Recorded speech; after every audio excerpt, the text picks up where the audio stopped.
Prise directe. Restez connectés, restez informés. Prise directe. Restez connectés, restez informés.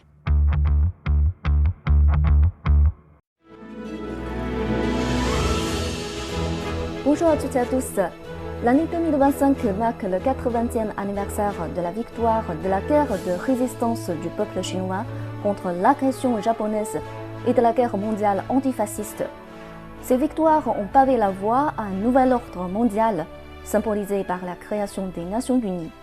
Depuis 8 décennies, le monde a connu une paix relative et une prospérité sans précédent. Pourtant, aujourd'hui, nous faisons face à une nouvelle période de turbulence et de transformation. Unilatéralisme et protectionnisme accrus, reprise économique ralentie, tensions géopolitiques persistantes et crise planétaire aggravée. L'humanité se trouve de nouveau à la croisée des chemins, unité ou division, dialogue ou confrontation, gagnant-gagnant ou jeu à somme nulle. Comment transmettre fidèlement l'histoire et la mémoire de la Seconde Guerre mondiale? De quelle manière préserver les acquis de cette victoire et s'en inspirer pour relever les défis actuels?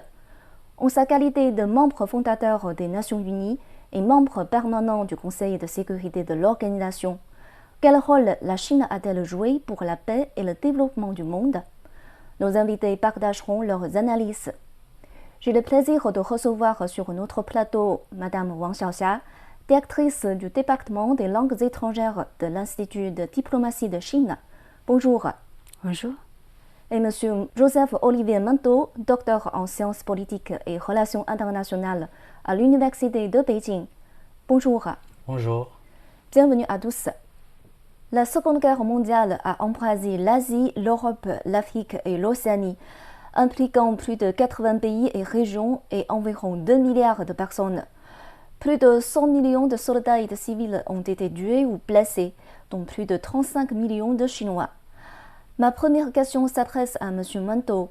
Selon vous, quelles sont des leçons historiques à retenir de cette guerre mondiale d'une ampleur sans précédent? Eh bien, merci déjà de m'avoir aujourd'hui. Vous venez de le mentionner, la Seconde Guerre mondiale a effectivement été un conflit d'une ampleur et d'une brutalité sans précédent, mais nous pouvons tirer plusieurs leçons historiques à l'endroit de l'humanité tout entière. Déjà, d'abord, la Seconde Guerre mondiale nous instruit sur les dangers idéologiques extrêmes. Parce que vous savez, durant la guerre mondiale, nous avons aussi vu un nationalisme exacerbé. Nous avons tous entendu parler de la montée du fascisme, du nazisme ou alors même de l'impérialisme militariste. Et cela a montré que des régimes fondés sur la haine, des régimes fondés sur l'expansionnisme pouvaient plonger le monde dans le chaos. Nous avons tous vu les dégâts de la Seconde Guerre mondiale. Mais aussi, nous tirons une leçon sur l'importance de la coopération internationale et de la paix. Immédiatement après la Seconde Guerre mondiale, nous avons vu la naissance de l'Organisation des Nations Unies après la guerre, qui a marqué une volonté d'instaurer un système multilatéral basé sur le dialogue pour prévenir une troisième guerre. Voilà. Et cette leçon reste cruciale aujourd'hui parce que vous savez, aucun pays ne peut se placer pour dire que je peux résoudre les défis mondiaux seul. Voilà. Nous avons besoin qu'il s'agisse de la paix, qu'il s'agisse de la sécurité, même des questions liées à l'environnement ou alors même des questions pandémiques. Nous avons vu de 2020 à 2023 la pandémie du Covid-19. Il a fallu tout le monde entier, il a fallu plusieurs pays, il a fallu la coopération, le dialogue de plusieurs pays pour essayer de quadriller la pandémie. Mais aussi, je pense que d'un point de vue de la mémoire historique et de la lutte, de la négociation des crimes, parce que nous avons les horreurs de Shoah, nous avons les massacres de Nankin, même je dirais aussi le colonialisme en Afrique, et tout ça, je pense que ça doit être enseigné pour éviter que ça récidive, parce que c'est très important. Mais aussi, je voudrais aussi mentionner un dernier point, l'équilibre des forces et la vigilance face au conflit. Parce que vous savez, immédiatement après la Seconde Guerre mondiale, nous avons fait face à la guerre froide, qui montre que même après la défaite des puissances de l'Axe, les rivalités géopolitiques persistaient. Donc, je pense qu'aujourd'hui, nous faisons encore face à des tensions internationales et le monde doit éviter une course à l'armement pour privilégier le dialogue. Voilà, donc en somme, je pense que la Seconde Guerre mondiale nous enseigne que la paix, ce n'est pas un acquis. La paix n'est jamais acquise. elle exige une vigilance. Elle exige une vigilance constante et il faut instaurer le dialogue, il faut instaurer un environnement d'entente mutuelle. Et je suis très ravi de voir que la Chine a fait une très grande contribution dans ce sens, et aussi les pays du Sud global, et aussi même les pays occidentaux. C'est tout le conglomérat ensemble qui pourra essayer de préserver ces valeurs pour les générations futures. Alors, Monsieur Manteau, merci pour cette analyse sur les leçons historiques à retenir de la Seconde Guerre mondiale. Et la paix et la solidarité sont très importantes. Et ces dernières années, certains politiciens, soi-disant élites intellectuelles et médias occidentaux, ont déformé les faits historiques de la Seconde Guerre mondiale sur la base de préjugés tels que l'égocentrisme occidental. Quelles sont les principales manifestations de ces interprétations erronées de l'histoire de la Seconde Guerre mondiale et que faudrait-il faire pour promouvoir la formation d'une vision plus objective et impartiale de l'histoire de la Seconde Guerre mondiale au sein de la communauté internationale? Monsieur Sébastien Bérimoni, expert à l'Institut Schiller, partage avec nous ses observations et analyses. Écoutons-le. Oui, donc pour répondre à votre question, je dirais que c'est même plus que de l'égocentrisme occidental, c'est même une falsification consciente de l'histoire universelle et de l'histoire du XXe siècle, parce que certes, on dit souvent que c'est les vainqueurs qui racontent l'histoire, mais dans le cas de la Seconde Guerre mondiale, beaucoup de choses n'ont pas été dites. Certes, il y a eu le débarquement américain avec les alliés occidentaux en Normandie, mais la Russie a joué un rôle beaucoup plus important sur le front de l'Est pour libérer l'Allemagne du nazisme. Et donc ça, on n'en parle jamais. Le général de Gaulle, lui, qui savait refuser même de participer aux commémorations du débarquement de Normandie. Ce qu'on ne sait pas non plus, c'est en effet l'effort et le combat héroïque des Chinois contre le fascisme japonais, qui a été une guerre très dure et très meurtrière, et qui montre à quel point le nationalisme, l'impérialisme à l'époque, peut faire des dégâts et engendrer des catastrophes humaines qui sont sans précédent. Donc le rôle de la France et de la Chine pour changer ce récit est très important, parce que la France a également eu 3 conflits majeurs avec l'Allemagne, en 1870, Première Guerre mondiale et Seconde Guerre mondiale. Et la Chine également a été attaquée par le Japon à la fin du 19e siècle, et évidemment entre 1937 et 1945. Donc on a une histoire commune des luttes contre le fascisme et le nazisme qui doit être enseignée, qui doit être racontée, justement pour organiser une nouvelle discussion. Malheureusement, ce n'est pas le cas aujourd'hui. Il y a beaucoup de choses que partagent la France et la Chine, par exemple, qui ne sont pas connues. Très peu de gens savent que tous les grands leaders du Parti communiste chinois sont venus étudier en France. Deng Xiaoping, Zhao Xian, Cai Hessen, Chiang Xingyu, tous ces gens qui sont venus en 1920 dans le travail-étude, qui d'ailleurs, il y a un magnifique musée à Montargis qui raconte toute cette histoire, où Cai Hessen, on raconte même la légende qu'il aurait envoyé la première lettre à Mao mentionnant la création du Parti communiste chinois. Donc il y a toute cette histoire commune qui n'est pas enseignée et qui permettrait justement de rééquilibrer ce narratif actuel qui est imprégné non seulement de russophobie à l'heure actuelle, de sinophobie et d'islamophobie. On a beaucoup de récits aujourd'hui qui sont toujours dans cette perspective ami-ennemi, gagnant-perdant, pas du tout dans la collaboration. Les Chinois sont également venus nous aider lors de la Première Guerre mondiale. Il y a un cimetière près de chez moi, dans le nord de la France, des soldats chinois qui sont venus aider. Donc c'est vrai qu'il y a toute cette histoire à re-raconter pour former un nouveau récit, une formation, avoir une vision plus objective, plus impartiale de ce qui s'est passé au XXe siècle, et ne pas justement faire ce que fait l'OTAN aujourd'hui, l'OTAN qui aurait dû disparaître en fait il y a très longtemps, et qui aujourd'hui veut devenir un OTAN global, qui a même proposé au Japon d'ailleurs de rejoindre l'OTAN global, et qui devient une force de guerre, une force de narratif anti-Russie, anti-chinois, anti-BRICS. Et donc ça, c'est ça qu'il faut changer en racontant la collaboration historique entre nos deux pays et entre tous les pays du monde quand il y a à se battre contre le fascisme. M. Bérimoni a souligné que la communauté internationale méconnaît souvent le rôle clé joué par le théâtre chinois dans la guerre mondiale antifasciste.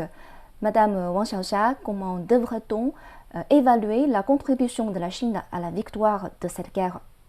Bon, moi, je suis tout à fait d'accord avec M. Pémoni pour dire qu'il existe un récit négatif contre le rôle qu'a joué la Chine dans la Seconde Guerre mondiale. Mais en fait, la Chine a été le premier pays à commencer cette guerre antifasciste dans le monde dès l'année de 1931 jusqu'en 1945. Donc 14 ans de lutte acharnée avec d'immenses sacrifices humains et matériels. Donc la Chine a joué un rôle central dans la résistance au militarisme japonais et a apporté une contribution décisive à la victoire mondiale antifasciste. Et la lutte des Chinois a aussi bénéficié d'un large soutien international. Des combattants antifascistes venus de différents pays comme la Russie, comme l'URSS, les États-Unis, le Canada, la Corée, le Vietnam, la Bulgarie, la Roumanie, voire même l'Allemagne et le Japon. Donc ces soldats se sont directement engagés dans l'armée chinoise pour lutter contre l'agression japonaise. Avec le déclenchement de la guerre du Pacifique, la Chine a resserré ses liens avec les États-Unis, le Royaume-Uni et d'autres pays alliés. C'est dans ce contexte-là que la conférence Arcadia de Washington, reconnaissant l'importance du théâtre chinois, a décidé de réorganiser le front asiatique en créant le théâtre de Chine, le théâtre d'opération de Chine, commenté par un général chinois. La Chine est ainsi devenue le principal front asiatique contre le fascisme. Le 1er janvier 1942, la Chine a été parmi les premiers signataires avec les États-Unis, le Royaume-Uni et l'URSS de la déclaration des Nations Unies à Washington, contribuant ainsi à l'établissement du Front mondial antifasciste. Et c'est en décembre 1943 que le président américain Roosevelt disait, quand il parlait des conférences de Téhéran et du Caire, je le cite, la Grande-Bretagne, l'URSS, la Chine et les États-Unis, avec leurs alliés, représentent plus de 3/4 de l'humanité.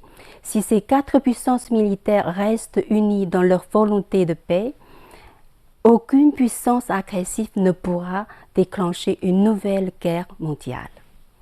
En réalité, la résistance chinoise et la guerre mondiale antifasciste ne sont pas simplement deux événements qui coïncident simultanément.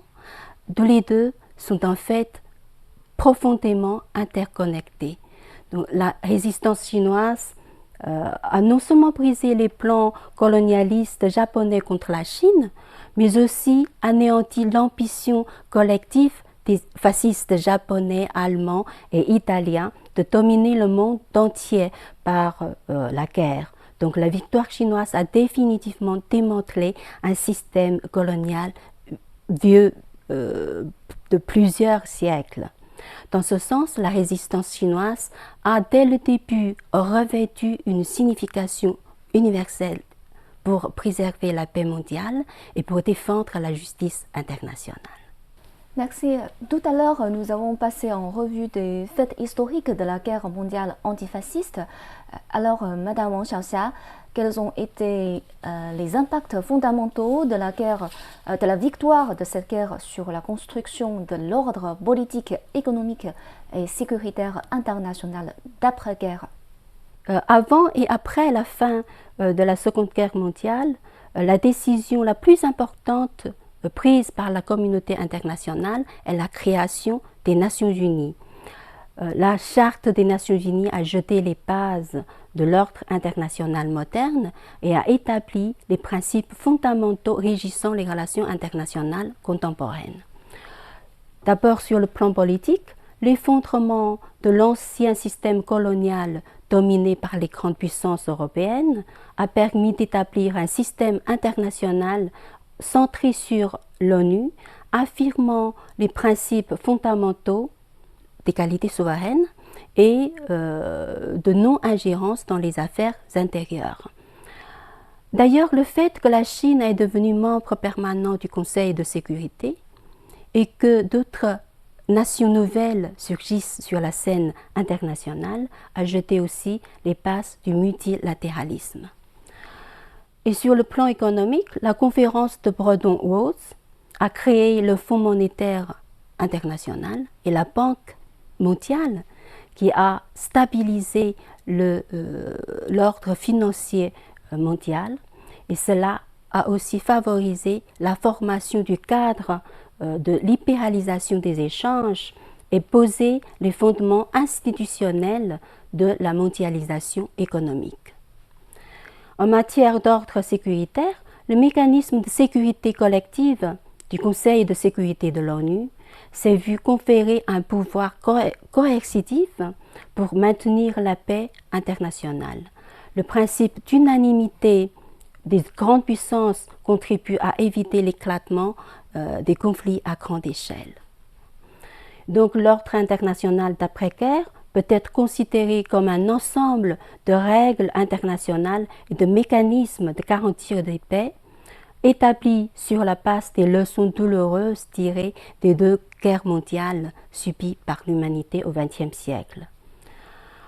Bien qu'aujourd'hui le contexte international est marqué par des changements et des désordres, nous devons toujours nous attacher à défendre l'autorité des Nations Unies, à maintenir l'ordre international fondé sur le droit international et les principes fondamentaux de la Charte des Nations Unies, pour promouvoir une multipolarisation mondiale et une mondialisation économique inclusive et bénéfique pour tous.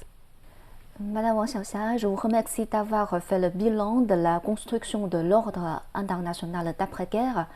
En 1971, la 26e session de l'Assemblée générale des Nations Unies a adopté à une écrasante majorité une résolution rétablissant les droits légitimes de la République populaire de Chine à l'Organisation des Nations Unies. En 2001, la Chine a officiellement adhéré à l'Organisation mondiale du commerce.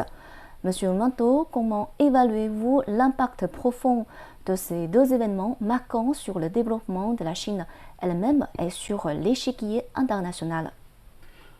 Eh bien, l'accès à l'Organisation des Nations Unies de la Chine, je crois que c'est synonyme d'une reconnaissance internationale. Et qui dit reconnaissance internationale dit légitimité diplomatique et dit aussi ouverture stratégique, parce que la Chine a pu sortir durant la guerre froide de son isolement relatif et aussi a pu nouer plusieurs relations diplomatiques avec de plus en plus de pays.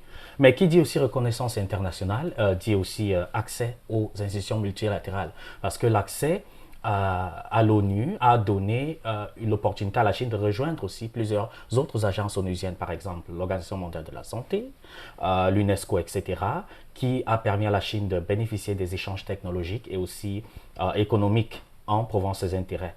Mais quand il s'agit de l'Organisation mondiale du commerce en 2001, je crois que c'était aussi très avantageux pour la Chine, d'un point de vue d'une croissance économique accélérée, parce que qui dit Organisation mondiale du commerce dit aussi un marché mondial. Voilà. Donc la Chine avait aussi de plus en plus accès au marché mondial, et puis nous avons vu la Chine est devenue l'usine du monde. Voilà, donc c'est l'un des jalons. Mais aussi, je pense que nous parlons aussi là des réformes structurelles, parce que pour les règles de financement avant la venue de la Chine étaient aussi un peu très monotones, mais maintenant avec la venue de la Chine et surtout de nos jours, on parle du Sud global. La Chine s'est vue représenter le Sud global, on parle d'un contrepoids. Voilà, donc je pense que c'est aussi un point que je dois souligner ici, et pour finir, la dépendance et l'interdépendance, parce que la Chine est devenue un maillon central de la chaîne d'approvisionnement. Voilà. Mais sur l'échiquier international, je pense que il y a la montée en puissance du multilatéralisme, parce que je pense que j'ai mentionné tout à l'heure le Sud global. On dit le Sud global, mais on parle de majorité globale. La Chine a saisi l'opportunité de son accès à l'ONU et à l'OMC pour défendre ses positions et aussi pour essayer de promouvoir plusieurs initiatives. par l'initiative de la ceinture de la route.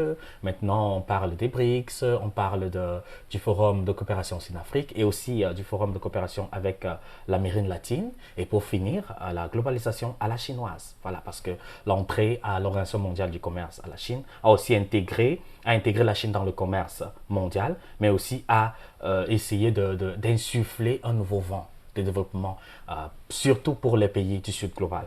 Donc, ces deux événements ont marqué un tournant historique, je dirais pas seulement pour la Chine, mais aussi pour le Sud global en général. Ok, merci, Monsieur Manteau. Je vous remercie pour votre analyse détaillée. Aujourd'hui, les rapports de force sur la scène internationale ont connu des réajustements profonds et les défis mondiaux s'aggravent de plus en plus. La tendance générale est donc au renforcement de la gouvernance mondiale et à la promotion de son système plus juste et plus raisonnable. Madame Wang Xiaoxia, selon vous, sur quel domaine clé la réforme du système de gouvernance mondiale devrait-elle se concentrer et quels sont les principaux défis et opportunités? D'accord. Donc, juste comme l'a souligné le président Xi Jinping lors du 19e sommet du G20,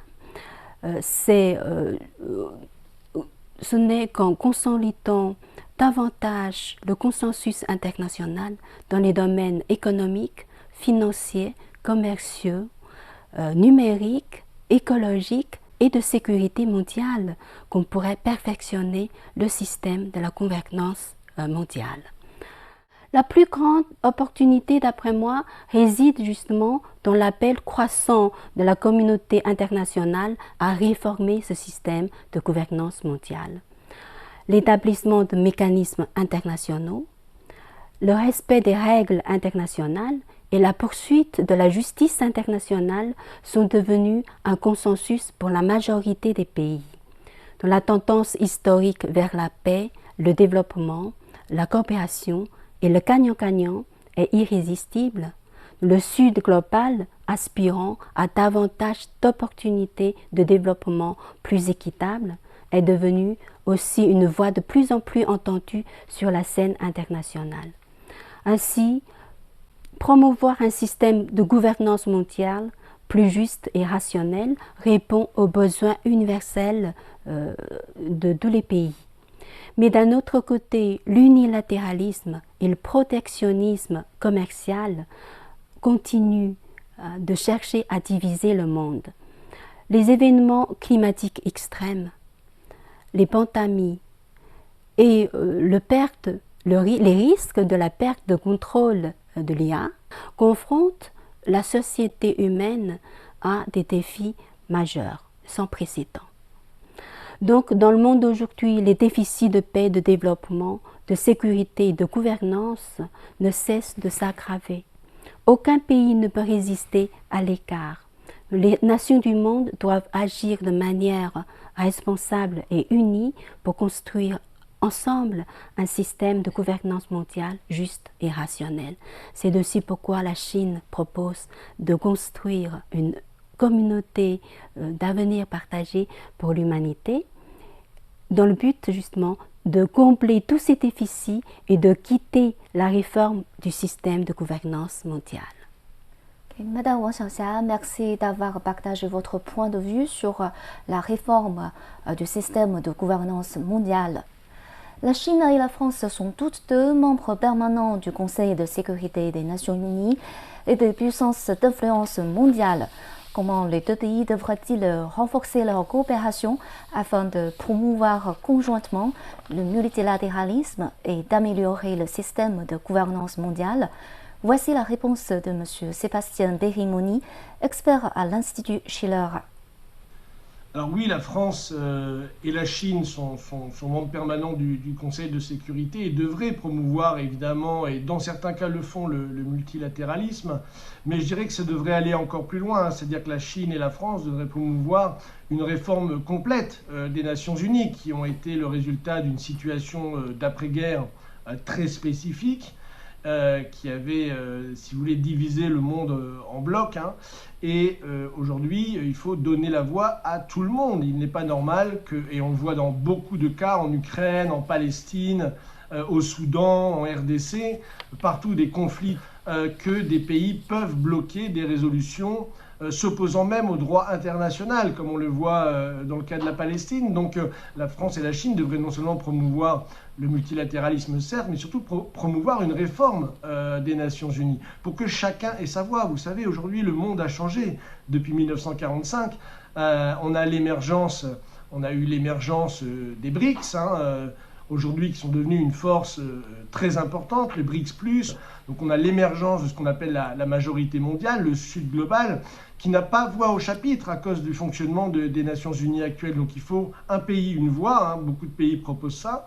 Il faut vraiment réouvrir un nouveau paradigme. D'ailleurs, c'est ce qui a été présenté au sommet des BRICS dernièrement à Rio, ou celui de Kazan, c'est-à-dire qu'il faut une nouvelle architecture de sécurité et de développement mutuel international. C'est ce que nous proposons d'ailleurs avec notre institut, l'Institut Schiller. Il faut une réforme du système monétaire et financier international pour dédollariser l'économie mondiale, sortir du système SWIFT.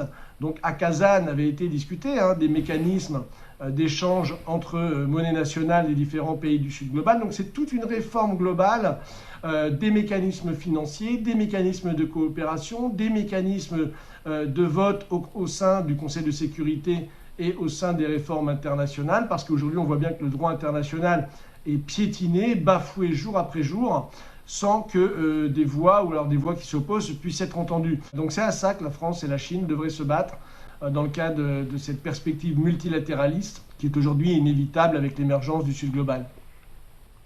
M. Perimoni a évoqué la réforme de l'Organisation des Nations Unies. En mars 2025, le secrétaire général des Nations Unies, Antonio Guterres, a annoncé le lancement de l'initiative ONU 80 en référence au 80e anniversaire de l'organisation. Une initiative visant à rendre l'action de cette organisation plus efficace et mieux à relever les défis mondiaux. Madame Wang Xiaoxia, face à l'intensification actuelle des conflits géopolitiques et à la crise du multilatéralisme, comment, selon vous, l'autorité et le statut des Nations Unies devraient être maintenus?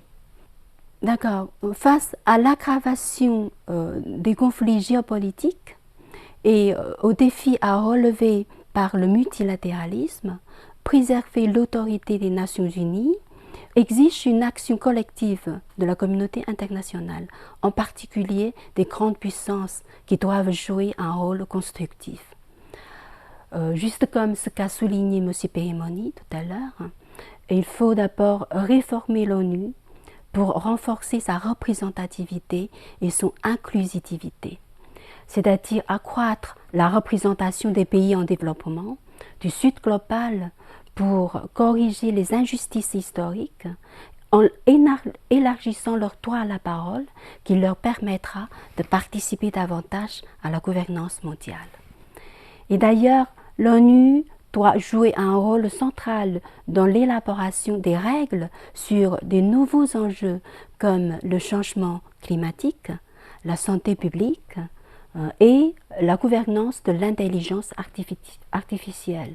Donc tous ces domaines de sécurité non traditionnels, mais qui touchent énormément la vie moderne de l'humanité d'aujourd'hui.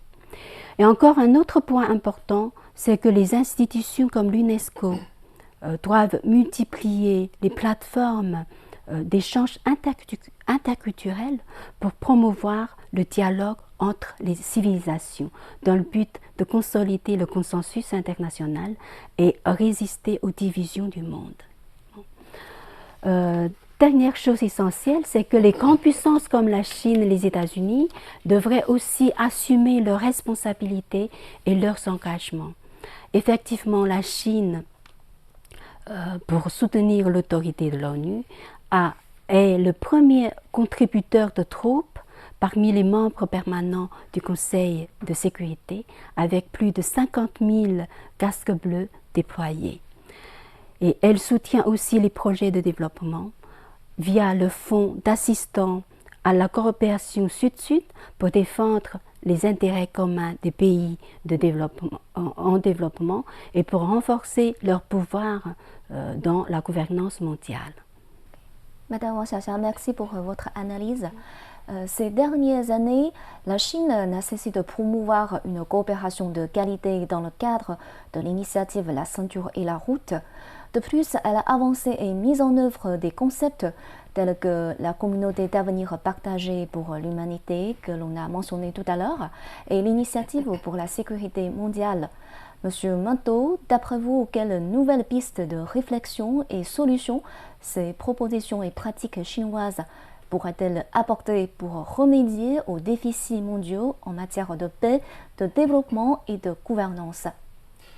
Eh bien, merci bien. En outre des initiatives que vous avez mentionnées, je pense que la Chine, à travers, que ce soit l'initiative La ceinture, la route, que ce soit les initiatives sur la civilisation, la sécurité ou le développement mondial, c'est un moyen pour la Chine comme qui dirait, remodeler la gouvernance mondiale en ciblant ou en comblant 3 déficits critiques, à mon sens. Qui sont des déficits liés à la paix, au développement et surtout à la gouvernance. C'est très important. Déjà, à travers l'initiative La ceinture, la route, la Chine propose une alternative au modèle traditionnel. Voilà, nous avons les investissements sans ingérence, c'est très important, il faut le mentionner, dans la souveraineté des États. Voilà, parce qu'il faut se développer, mais sans ingérence. Il faut respecter la souveraineté des États et aussi, voilà, et c'est très attrayant pour les pays du Sud global. Voilà, à travers l'initiative La ceinture, la route aussi, il y a une connectivité infrastructurelle. Voilà, parce que nous savons bien que, par exemple, en Afrique, il y a beaucoup de déficits infrastructurels. Donc, pour les soucis de paix, je pense que c'est toujours, la Chine promeut toujours le dialogue. La Chine promeut toujours le respect de la souveraineté. Je pense que je voudrais mentionner ici, en mai dernier, en mai 2025, l'Organisation internationale de la médiation, qui a eu son siège à Hong Kong, a vu le jour, voilà, avec la participation des Nations Unies et aussi beaucoup des pays signataires. Voilà, c'est une initiative que la Chine a mise sur pied pour essayer de résoudre les problèmes sécuritaires. Alors, par le dialogue, par la médiation, et c'est pour cela que cette organisation internationale de la médiation a été très appréciée par beaucoup de pays, par les pays du Sud global et même a eu beaucoup de représentation. Alors, dans le domaine de la gouvernance mondiale, je pense que vous avez mentionné la communauté d'avenir partagé. La Chine met en avant un multilatéralisme réformé parce que il s'agit, voilà, de proposer des systèmes à travers les BRICS, par exemple. Nous avons l'organisation de Shanghai, ou bien entendu la Banque asiatique d'investissement. Cette plateforme, c'est une manière de reformer un multilatéralisme. Et aussi, priorité est mise au développement. Voilà.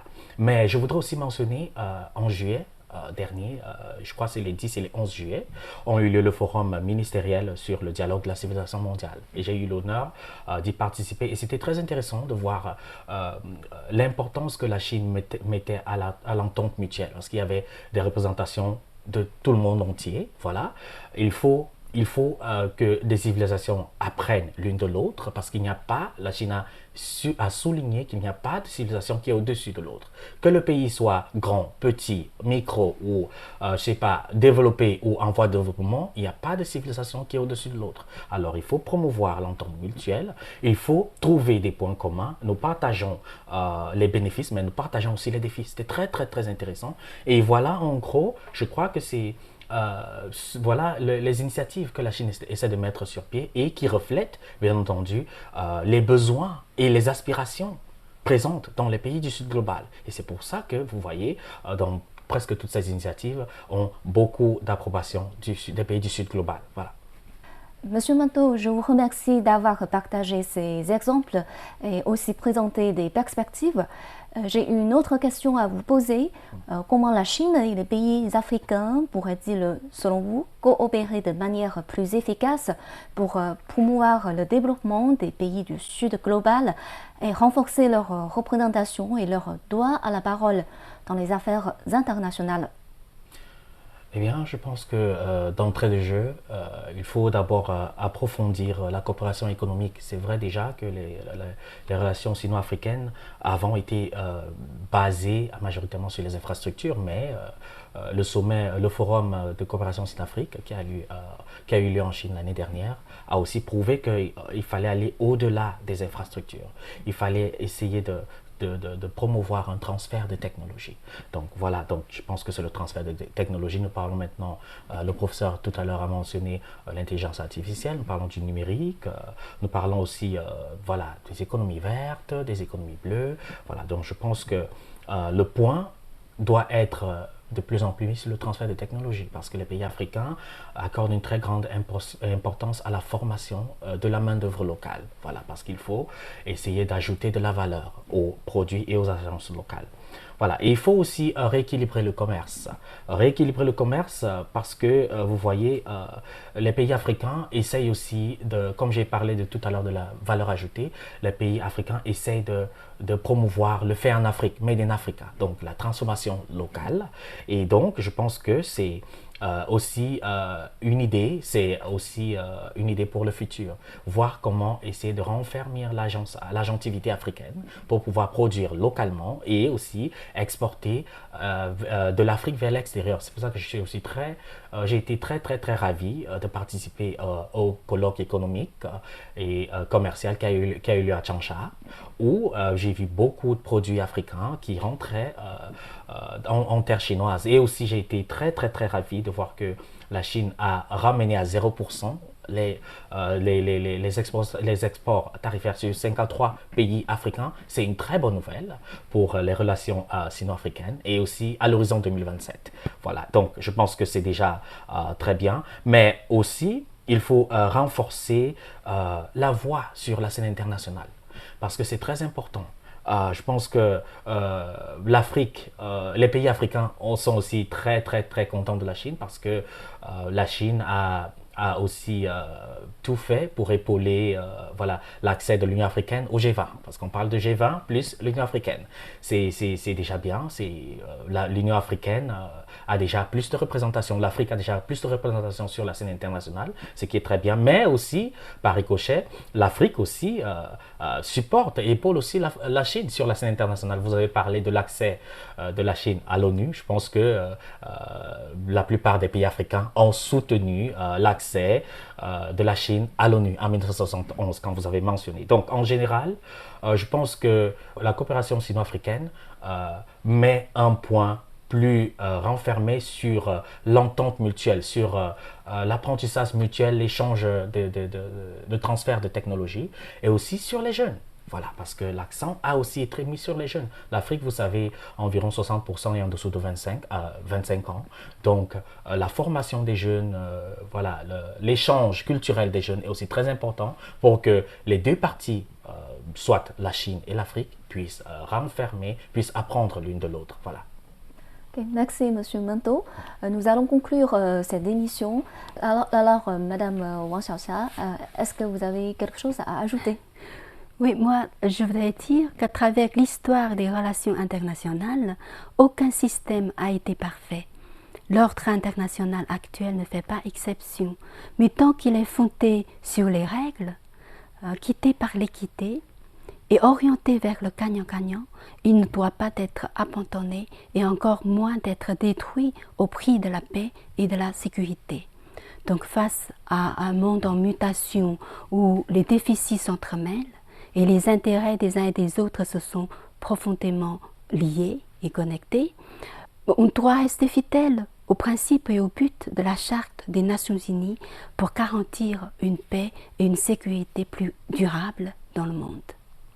Merci. Et vous, Monsieur Mento? Eh bien, pour moi, l'innovation, c'est le terme clé. Vous savez, nous avons parlé de la Seconde Guerre mondiale et nous avons parlé de beaucoup d'initiatives, mais le point clé que je veux mentionner, c'est l'innovation. Parce que il faut que nous innovons sans cesse pour pouvoir non pas seulement essayer de résoudre les problèmes auxquels nous faisons face actuellement, mais aussi pour pouvoir essayer de prévoir l'avenir, d'essayer de voir comment mieux régler, étant basé sur nos expériences passées, et voir comment anticiper pour mieux gérer ou pour mieux, je sais pas, essayer de résoudre les problèmes ou les difficultés que nous ferons face au futur.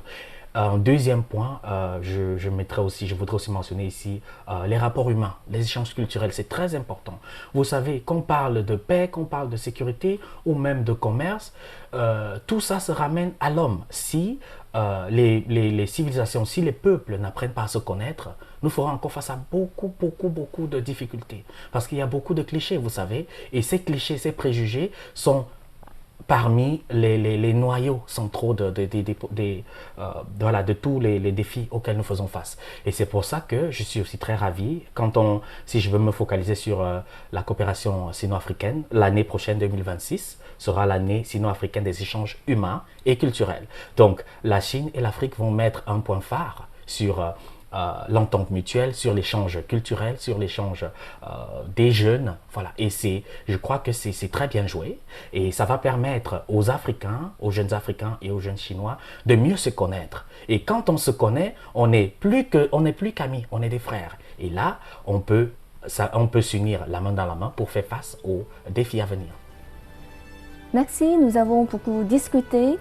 Alors, la paix et le développement sont une quête éternelle de l'humanité. Je vous remercie d'avoir participé à notre table ronde. Chers amis, je vous remercie d'avoir suivi notre émission.